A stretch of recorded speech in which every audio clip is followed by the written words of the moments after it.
It started with a clogged sink and ended with me naked in his bed. I wish I could say it was more complicated than that, but it wasn't. It was one of those moments you replay in your head afterward, wondering exactly where you crossed the line from tenant to terrible decision. My name's Danny.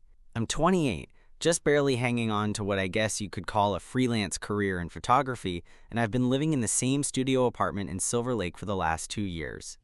The building's old, the kind with faded yellow walls and stairs that creak like they're announcing your every move. The kind of place that smells like someone's been cooking onions since 1996. But it's cheap. Well, cheaper than anything else in LA that doesn't have rats and black mold. And that's mostly thanks to my landlord, Jesse. Jesse's in his mid-30s. He took over managing the building when his dad retired and moved to Arizona. He's got this rough-around-the-edges handyman vibe. Broad shoulders, scruffy jaw, dark hair, always a little messy like he just rolled out of bed. I think he used to be in construction, which explains the tool belt and permanent layer of sawdust on his boots. I always thought he was hot. The kind of hot you clock immediately and then try to ignore because it's pointless. He also used to be kind of a dick. Not rude, exactly, just distant. Short texts, eye rolls when someone locked themselves out. No small talk, no bullshit. But over the last 6 months, something shifted. I don't know if it was me or him. He started lingering a little longer when he came by to fix things. Started knocking on my door even when I hadn't called about anything. Once, he caught me in the hallway and offered me a leftover breakfast burrito. I ate it, mostly out of confusion. Then, a couple weeks ago, I texted him about my sink backing up.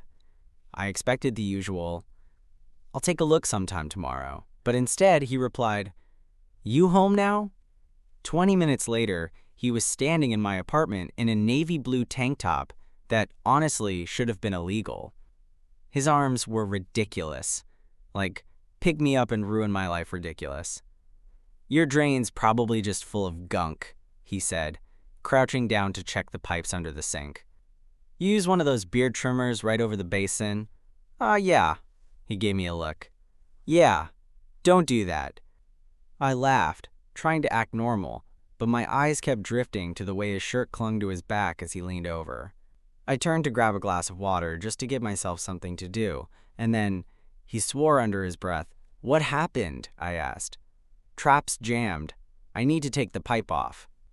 Might get messy." "I don't mind," I said, like a liar. He glanced up at me.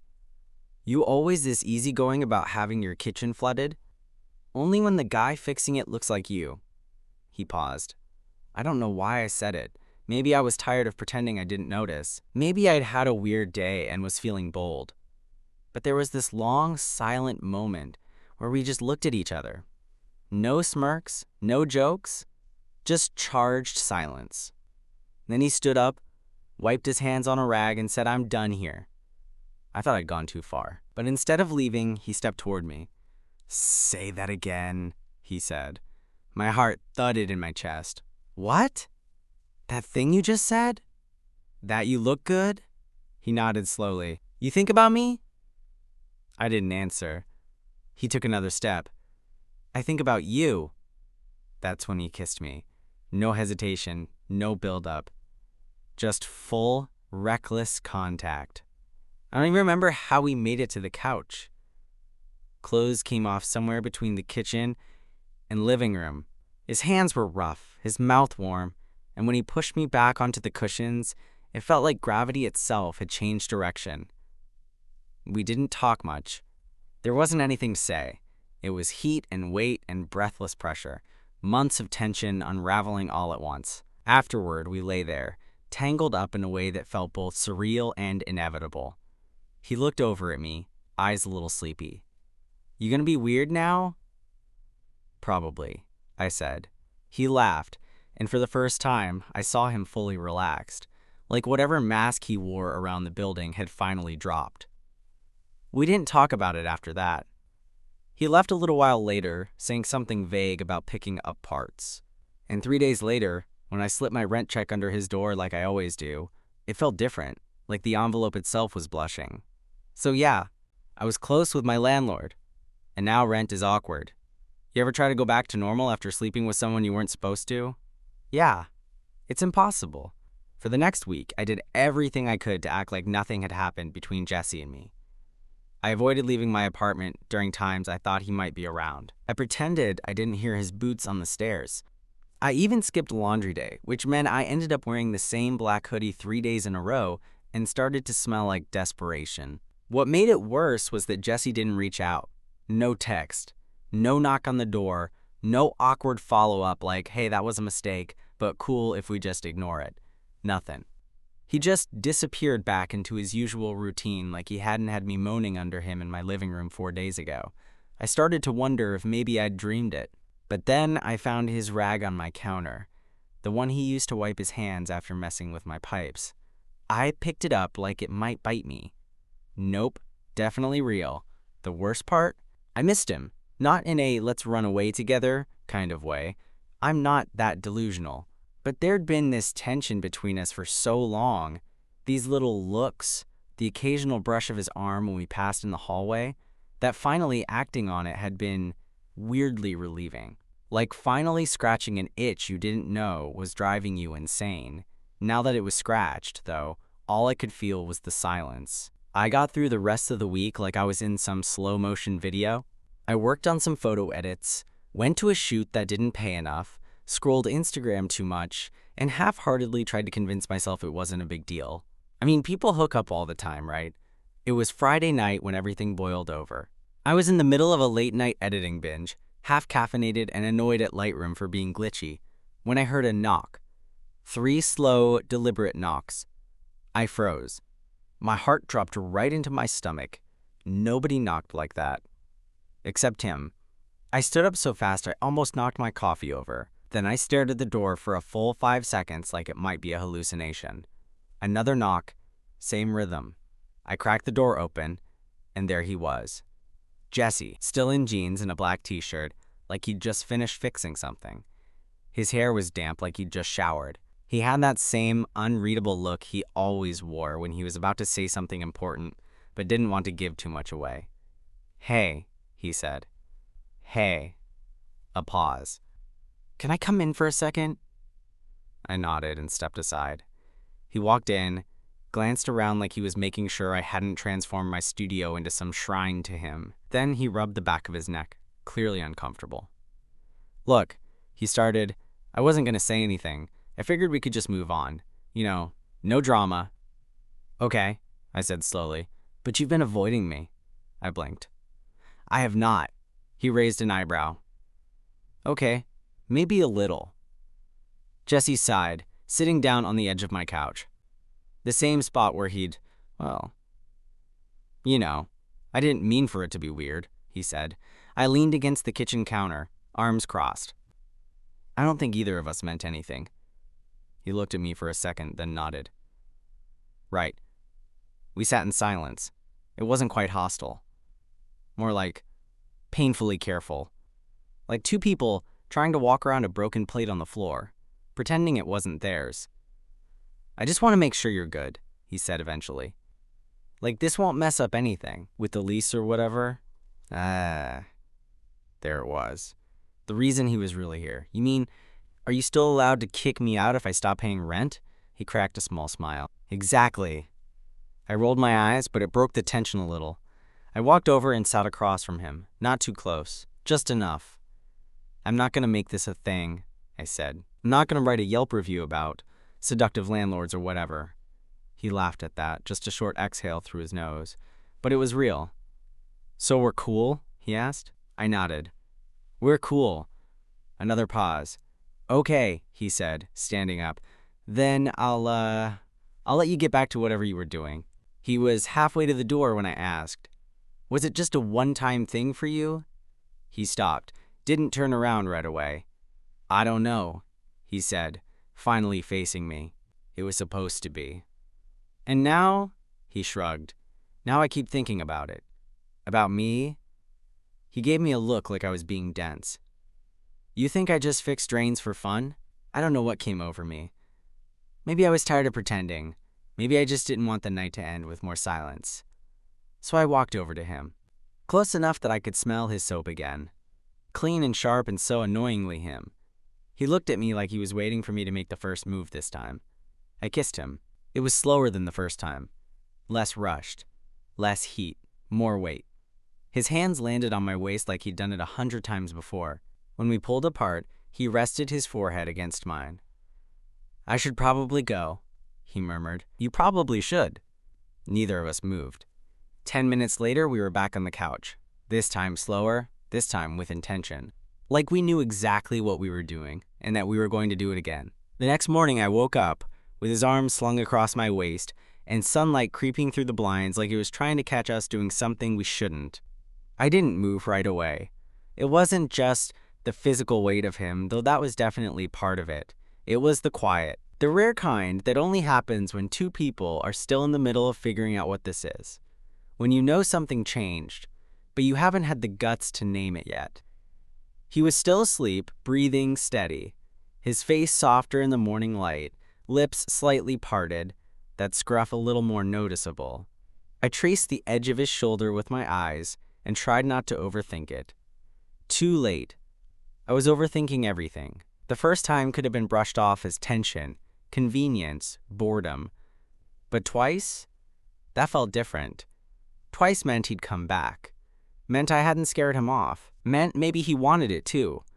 Except he was still my landlord, and I still owed him rent. I was halfway through imagining an awkward, "this can't happen again" conversation when Jesse stirred.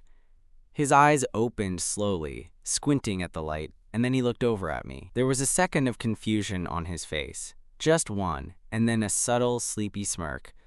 "Morning," he said, voice rough. "Morning." He blinked, stretched, then propped himself up on one elbow. "You always look this guilty in the morning?" "I'm not guilty." "You look like you just ate someone's leftovers without asking." "Maybe I did," I shot back, smirking. He chuckled, then ran a hand through his hair and looked around. "What time is it?" "Almost 9. "Shit, I was supposed to check on the water heater in 3C this morning. Guess you're gonna be late." He sighed and rolled onto his back, staring at the ceiling. "This is probably a bad idea." There it was. "Because of the rent?" I asked quietly. He looked over at me. "No, because I like it." That threw me. I wasn't expecting honesty. Not from Jesse, who usually hid behind sarcasm and quick exits. "Oh," I said, because my brain short-circuited and forgot how to form adult responses. He sat up, rubbing the back of his neck. "Look, I've never done this before." "Slept with a tenant?" He gave me a look. "No, I've never." He paused. "Had something with a guy." I blinked. "Oh, you're gonna keep saying that?" "No, sorry. I just didn't know." He shrugged. "Not something I talk about. Not something I really figured out until lately." I sat up beside him. "So, what is this then?" Jesse looked down at his hands. "I don't know, but I know I'm not treating you like some hookup. I mean, I could have ghosted you." I laughed. "Wow, so romantic." "I'm serious," he said, nudging my knee with his. "You're kind of under my skin." That got quiet between us again, but this time it felt different. Less like we were walking on eggshells, more like we were on the same page, just reading slowly. Eventually, he stood and started gathering his clothes. I should get going. "Yeah," I said, pulling on a t-shirt. "You've got water heaters to rescue." He laughed. "And I should probably shower before I start knocking on old ladies. Doors smelling like..." "Me?" He grinned. "Exactly." He stopped at the door, turning to face me. "So, we're not pretending this didn't happen?" "Depends," I said, folding my arms. "Does that mean I get a discount on rent now?" He rolled his eyes. "Absolutely not." Wow, ruthless. "I do things by the book," he said, opening the door. "Except when you don't." He paused. "Yeah, except when I don't." And then he was gone. The next week was strange. Not bad, just surreal. Jesse didn't treat me differently. Not exactly. But something had shifted. He stopped pretending like I was just another unit on his list. He started texting, not about maintenance, but about random stuff. Jokes. Photos of his busted lunch that he tried to microwave. Once, a selfie with the caption, "Do I look like a guy who just unclogged a toddler's toy from a toilet?" I started looking for reasons to see him, dropping by the office under the excuse of checking on laundry card balances or asking when the recycling bins were getting replaced. One night, I ordered Thai food and left my door cracked open, just enough that I could hear his footsteps in the hallway. He came in without knocking. We didn't talk much that night either. By the time the next rent deadline rolled around, I wasn't even nervous. I slipped the check into the envelope like always. But this time, I wrote something on the back of it before sliding it under his door. "No discount, huh? Fine. But I'm charging you for emotional labor." He sent back a photo 2 minutes later, him flipping me off with a smirk. I was still smiling when I shut my door. You ever have one of those stretches of days where nothing really dramatic happens, but everything just kind of hums with this weird tension? That was the next 2 weeks with Jesse. On the surface, it looked normal. Same apartment, same leaky faucets, same neighbors yelling about parking spots. But underneath it, something had shifted. Like we were playing at being casual when every glance lasted a second too long and every brush of fingers felt deliberate. He didn't sleep over again, not right away, but he stopped pretending we were just two people who had made a mistake. We didn't define anything. There were no "what are we" talks, but there were moments, like the time I passed him in the hallway and he grabbed my wrist, nothing rough, just firm, and said, "You busy later?" I wasn't. Of course I wasn't. So we ended up on his couch, watching old episodes of Kitchen Nightmares, pretending we weren't inching closer every time Gordon Ramsay yelled at someone. Or the morning he slipped a bag of coffee beans through the crack in my door with a note. For the artist formerly known as Functional before 9 a.m. It was dumb, sweet, confusing. I didn't know what we were doing, but I didn't want it to stop. Still, there were complications. Jesse wasn't out. Not really. Maybe to a few close friends, maybe not even that. And I wasn't trying to rush him into anything, but sometimes I caught him pulling back, emotionally, physically, like something in him got spooked. One night I invited him over after a shoot. It was late. I was already in sweats and editing on my laptop. He texted back, "Can't. Early start tomorrow." Fair. But then I heard footsteps outside my door. A few seconds later, a knock. I opened it, and there he was. Hoodie pulled up, cap low, like he was trying to be invisible. "You said you couldn't come," he shrugged, stepping inside. Changed my mind. And that was how it always was. He'd come closer, then pull away. Close, then distant. Like he wanted me but didn't know what that meant yet. And I was trying not to catch feelings. Spoiler, I was failing. Things came to a head around mid-month. We were having one of those unusually warm nights for October, where LA pretends it's still summer just to mess with your wardrobe. I was sitting out on the little shared balcony with my laptop, trying to finish a batch of edits for a wedding shoot, when Jesse came out of the stairwell. He didn't see me at first. He had that distracted look, keys jangling, checking something on his phone. I called out, "Hey, you ignoring your favorite tenant?" He looked up and smirked. "Thought I was your landlord, not your favorite." "You're both," I said. "Don't get cocky." He walked over and leaned against the railing beside me, the city humming below us. "What are you working on?" he asked. "Bride wanted me to Photoshop her ex out of every group photo," he laughed. "Oof, that's brutal." "Yeah, well, love's a battlefield." There was a pause. Not awkward, just thick. Like both of us were chewing on something unsaid. "You want a beer?" I asked. He nodded. I went inside and grabbed two, then handed him one as I sat back down. And then, casually, like he was asking about the weather, Jesse said, "So, you seeing anyone else?" I nearly choked on my drink. No, you?" He shook his head. "No." Silence again. "I'm not good at this," he said after a beat. "At what? Hanging out? At whatever this is." I closed the laptop and turned toward him. "You want it to be something?" He didn't answer right away, just stared out at the streetlight flickering in the distance. I don't know how to do it. Not like this. Not with a guy. Not when I've got keys to your place and a lease with your name on it. I nodded slowly. It is complicated. But I like you, he said, voice lower now, more than I should. The confession hit me in the chest like a soft punch. I like you too, I said. He looked over at me, eyes serious. You sure? You want to deal with me figuring this out in real time? Jesse, I said, you unclogged my sink while I was in boxers and then kissed me next to a pile of dirty dishes. I think we're already in it. That made him laugh, a real loud one. He shook his head, grinning. Jesus, that's fair. We didn't kiss that night. He didn't come in. But when he left, he reached out and squeezed my hand, just once, just briefly. And it meant more than anything physical could have. Except then, 3 days later, he went cold. No texts, no knocks, no snarky coffee notes. I saw him outside once talking to someone by the mailboxes, this tall, broad guy in a business suit, and I felt something twist in my gut. Not jealousy exactly, just that old fear of being easy to drop. I didn't want to be that guy. The one who asked, "So what are we?" The one who made it heavy. But when you've tasted closeness, silence cuts deeper. By the end of that week, I cracked.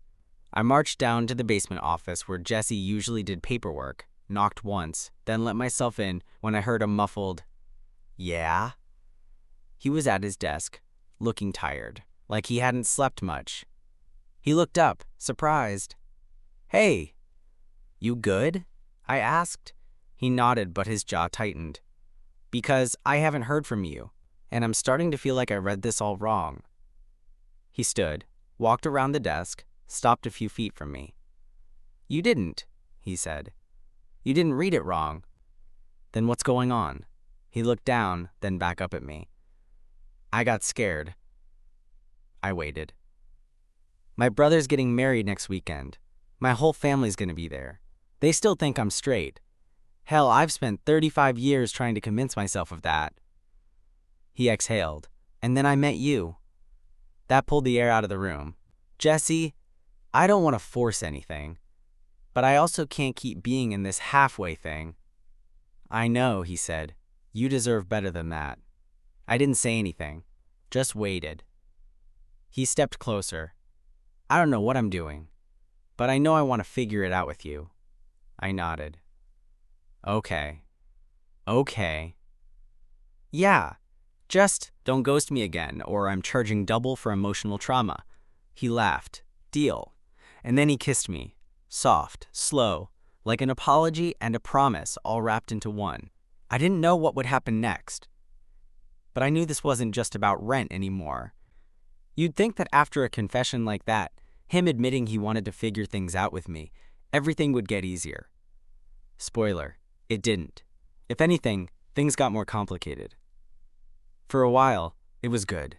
Better than good. Jesse and I fell into this rhythm that felt surprisingly natural.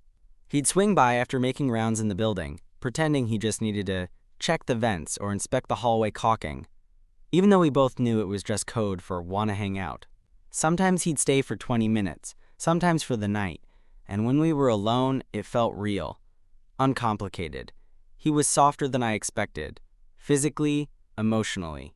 He laughed more, leaned into me when we watched movies, let me steal bites of his food. There was a comfort to it I hadn't realized I'd been missing.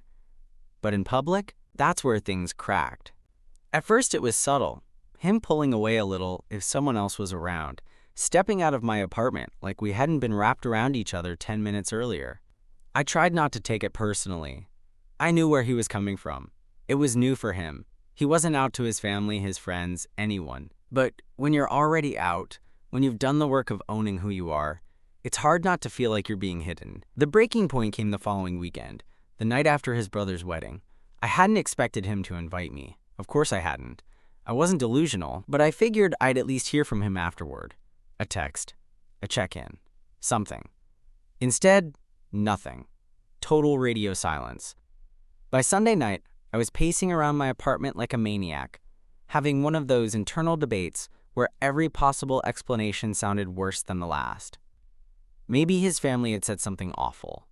Maybe he'd had a crisis of identity. Maybe he realized this was too much, too fast. Maybe he was done. At 10:48 p.m., I got a text. "You up?" I stared at it for a second. Classic. "You up?" Like we were still playing it casual, like nothing had changed. I typed, deleted. Typed again. Then, yeah. Doors open. 15 minutes later, he walked in. He looked tired, tense. Still in his dress clothes. Tie loosened, shirt untucked, hair a mess like he'd run a hand through it too many times. He closed the door behind him and leaned against it like it was holding him up. "Hey," he said. I didn't answer right away, just watched him. He sighed. "I know I messed up not calling." "You think?" He winced, ran a hand through his hair. "It's not that I didn't want to. I didn't know what to say." I stood there, arms crossed. "Try the truth." He looked at me. Really looked at me, for the first time since walking in. "I wanted you there," he said quietly. "More than I thought I would." My breath caught. But then I got around my family, and it's like I shut down. Went into autopilot. My brother introduced me to this girl from his work. Super nice, very flirty. Everyone kept saying, "You're next, Jesse," and I just smiled. "Did you flirt back?" I asked before I could stop myself. "No," he said immediately. "Swear to God." But I didn't correct anyone either. Didn't say anything. I nodded slowly, trying to keep my face calm even though my insides were rattling. "And when I got home," he continued, "I felt like shit. Not because of them, because of you. Because I knew you were sitting here, probably wondering why I disappeared." I said nothing. "I don't want to hide you," he said finally. "Not forever. I'm just not there yet." That last part stung more than I wanted to admit. "I get it," I said. "But it doesn't mean it doesn't hurt." He stepped forward, hesitant. "I know, and I'm sorry." I sighed, letting some of the tension go. "I'm not asking you to come out to your whole family overnight, but I need to feel like you're trying. That I'm not just your dirty little secret in apartment 2B. He laughed softly. "You really think I'd pick you for a dirty little secret?" That made me crack a smile despite myself. He closed the distance and wrapped his arms around me. "I'm not good at this," he murmured against my neck, "but I'm trying. Just be patient with me." I nodded, my hands resting on his back. "Okay. But you ghost me again, and I'm telling the whole building you're bad in bed." He pulled back, mock offended. "Excuse me?" "I will print flyers, Jesse." He grinned, then kissed me, slow and apologetic. We didn't talk much more that night. He stayed. We fell asleep tangled up, the way we always did when things were good. Over the next few weeks, there were signs, small but steady, that he was trying. He introduced me to his cousin when she stopped by. He brought me lunch during a photo shoot and didn't flinch when someone asked if we were together. He even held my hand once, briefly, awkwardly, in the back of a movie theater. It was progress, not perfection, but it was something. Then came December. He texted me one night, "Can you come to the roof?" I grabbed a hoodie and went up, expecting some casual chat or maybe a bottle of wine. Instead, I found Jesse standing by the railing, holding a little wrapped box. My stomach did a full somersault. "You're early," I said. "Christmas is still 2 weeks away." "I know," he said, holding out the box. But I couldn't wait. I took it, carefully peeling back the wrapping. Inside was a key, not to his apartment, to mine. I looked up at him, confused. "I had a copy made," he said, "for emergencies, or, for when you're too lazy to answer the door." I raised an eyebrow. "You sure this isn't just your way of checking if I'm seeing someone else?" he laughed. It's my way of saying I'm in this. For real. I stared at the key for a second, then stepped forward and kissed him. You want a key to mine? I asked against his lips. He smirked. I already have the master set, remember? Yeah, but this one's special. And just like that, everything felt a little less awkward. Still complicated. Still messy. But a little more like home. When I gave Jesse the key to my apartment, it didn't feel like handing over a piece of metal. It felt like trust. And trust, in a weird way, was harder than chillin'. Harder than late-night confessions or sleeping tangled up in sheets or whispering I like you into each other's necks when we thought the other was asleep. But from that night on, something shifted again, this time in a better direction.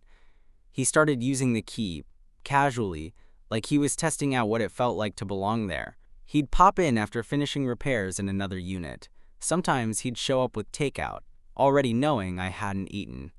Other times, he'd let himself in just to crash on my couch, claiming he didn't want to go home to an empty apartment. At first, it was small stuff, quiet stuff.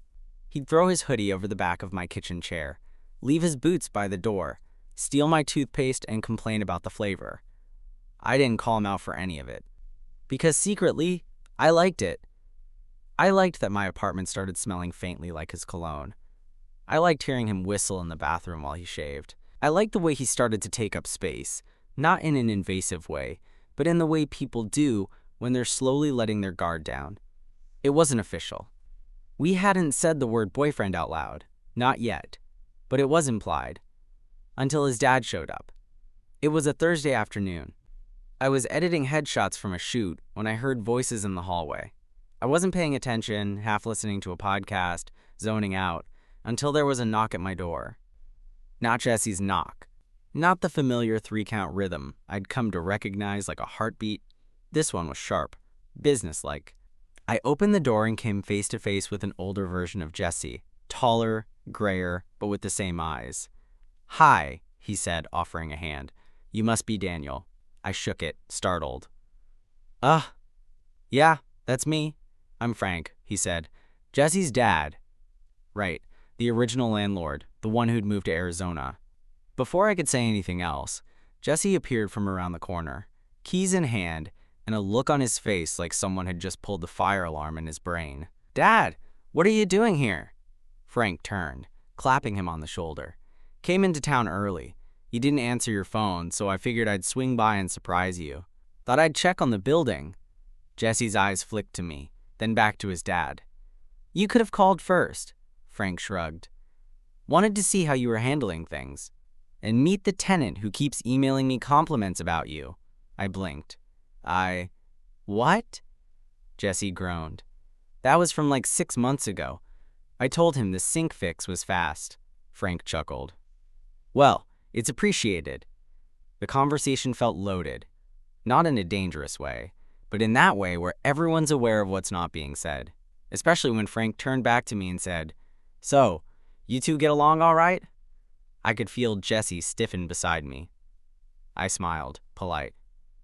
Yeah. Jesse's great. Very responsive. Frank smirked. That's what she said. Jesse groaned again, rubbing his face. Eventually, they left to do a walkthrough of the basement. I stood there at my door, heart thudding. We hadn't talked about Jesse's dad, hadn't talked about what he knew or didn't know. And now the guy was literally in my doorway, calling me by name and making jokes like we were one awkward family barbecue away from telling stories about the good old days. Later that night, Jesse came over. He looked exhausted. Sorry about earlier, he said as he flopped onto the couch. He wasn't supposed to be here until next week. Does he know? Jesse stared at the ceiling. No, I mean, probably not, but he's not dumb. He's known me a long time. Are you going to tell him? He didn't answer right away. I want to, he said eventually. I think I'm just scared it'll change everything. I sat down beside him. Would it? I don't know, maybe. He's old school. Always been kind of conservative. But he loves me, I think. I rested my head on his shoulder. You don't have to do it today. I know, but I can't keep hiding you either. He paused. I'm tired of acting like you're just a guy who lives in my building. I closed my eyes. Let that sink in. Then don't, I said quietly. The next day, Jesse told his dad. I wasn't there for it. He said he wanted to handle it on his own. He came over later, looking shaken but lighter somehow. He took it okay? I asked. Jesse exhaled. Better than I thought. He didn't exactly throw confetti, but he said he was glad I trusted him enough to say it. I nodded. That's something. He nodded too, then looked at me and said, I told him about you. And that meant more than I knew how to respond to. We didn't say anything else after that, just curled up on the couch, the quiet, kind of full. The next week, Frank invited us both to dinner, at a diner no less. He made a dumb joke about Jesse's middle school haircut, called me kid, told Jesse to stop being such a tight ass with lease renewals. And when the waitress asked if we were together, Frank looked her dead in the eye and said, they better be. Jesse owes him back pay and emotional labor. I nearly spit my drink out. Jesse looked like he wanted to die, but I just smiled. Because, yeah, things were weird. Still awkward sometimes. Still full of old fears and slow progress. But we weren't hiding anymore. And rent? Rent wasn't the awkward part anymore. If someone had told me a year ago that I'd be spooning my landlord on a Sunday morning while he scrolled Zillow listings like we were casually shopping for our future, I'd have laughed in their face. But there I was, shirtless, half under the blanket, watching Jesse mutter about square footage while I absent-mindedly traced circles on his bare back. Babe, he said, holding up his phone, this one has a yard. A whole yard. Can you imagine me mowing a lawn? You fixing sprinklers in those dirty jeans? I smirked. That's basically softcore video. He laughed, then leaned back and kissed my temple. Just thinking out loud. No pressure. And honestly, it didn't feel like pressure. Things had changed in quiet, irreversible ways since that night he told his dad about us. We weren't making a big production out of it. We didn't post selfies or change our relationship status. But we were, us. The kind of us where he left a toothbrush in my bathroom. Where I learned exactly how he liked his eggs. Where I got used to waking up to the smell of his terrible instant coffee and the sound of him talking to the building super about pipe fittings. Sometimes he'd still disappear into himself, get quiet when the topic of the future came up too fast, or when someone stared a little too long at us holding hands in public. But he always came back. Always.